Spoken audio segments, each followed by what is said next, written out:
Admiral Vextar's four eyes widened in disbelief as the sensor readings flickered across the holographic display.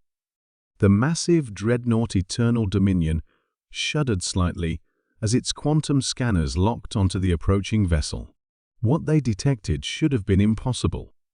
"Run the scan again," Vextar commanded, his crystalline voice echoing through the bridge's cathedral-like chamber.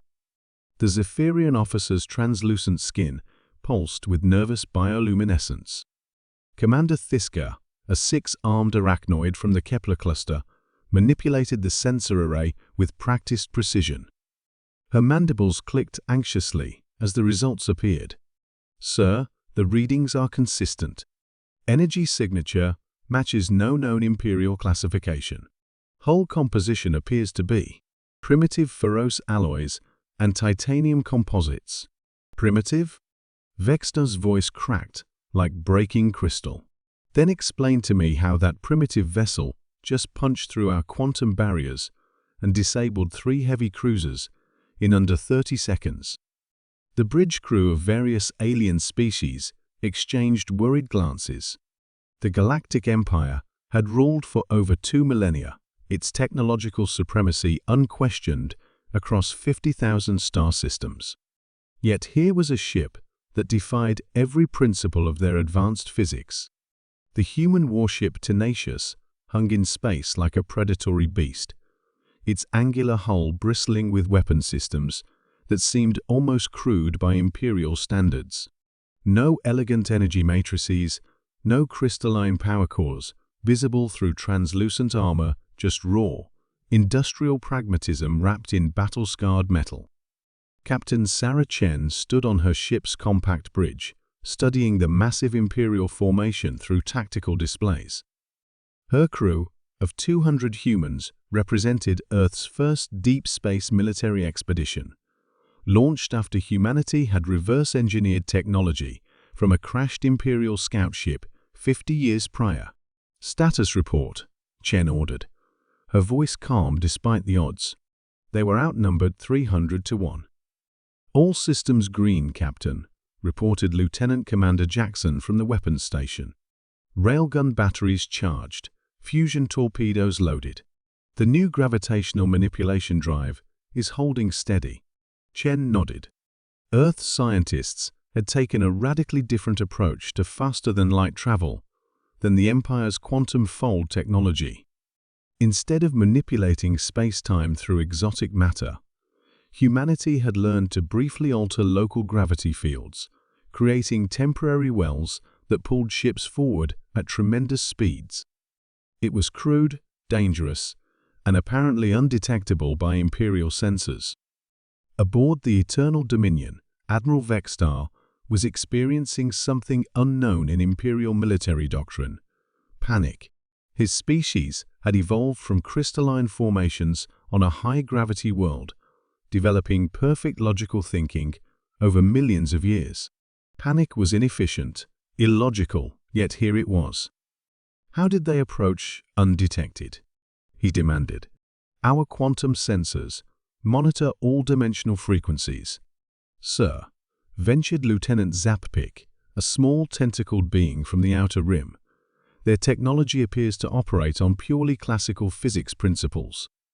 No quantum signatures, no exotic matter usage. They're using gravity itself as propulsion." The revelation hit the bridge like a shockwave. The Empire's entire technological civilization was built on quantum manipulation, exotic particle physics, and dimensional folding.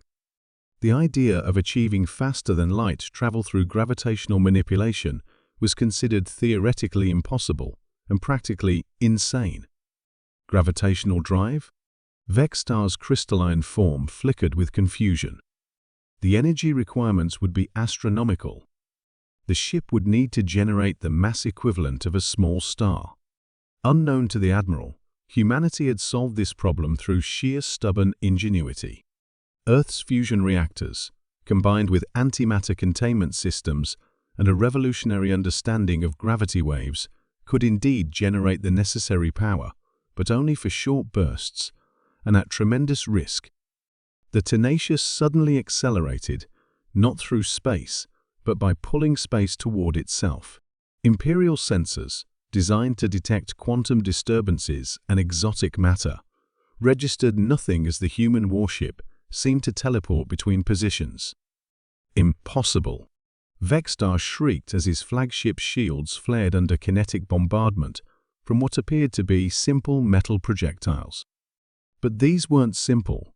They were relativistic tungsten rods, accelerated to nearly light speed by magnetic fields, carrying the kinetic energy of small nuclear weapons. Commander Thiska's combat analysis systems struggled to process the attack patterns. "Sir, they're using kinetic weapons exclusively. No energy beams, no particle cannons, just accelerated matter." The Empire's shields were designed to deflect energy weapons and exotic particles. Against solid matter moving at relativistic speeds, they were far less effective. The Tenacious had exploited a fundamental blind spot in Imperial defensive philosophy. Captain Chen watched as Imperial ships began to retreat, their formations breaking apart in confusion. "Target their command vessel," she ordered. "Fire a spread of fusion torpedoes, minimum yield." The torpedoes weren't the elegant antimatter warheads favored by the Empire, but crude hydrogen bombs enhanced with gravitational focusing systems. They detonated against the Eternal Dominion's shields in brilliant flashes of nuclear fire. Admiral Vexstar felt his ship shudder under the assault. These humans were using technology the Empire had abandoned millennia ago as primitive and inefficient. Yet somehow they were winning. "Sirs," called out the communications officer, a tall, ethereal being from the Cloud Nebula. "The human vessel is transmitting." Captain Chen's image appeared on the Imperial Bridge's holographic display. To the aliens present, she looked impossibly young and fragile, a bipedal mammal from a backwater planet that Imperial surveys had classified as pre-spaceflight civilization just decades ago. "Imperial vessels," Chen's voice carried across space with surprising authority. "You will withdraw from this sector immediately. This system is now under the protection of the Terran Colonial Union." Admiral Vexstar found his voice.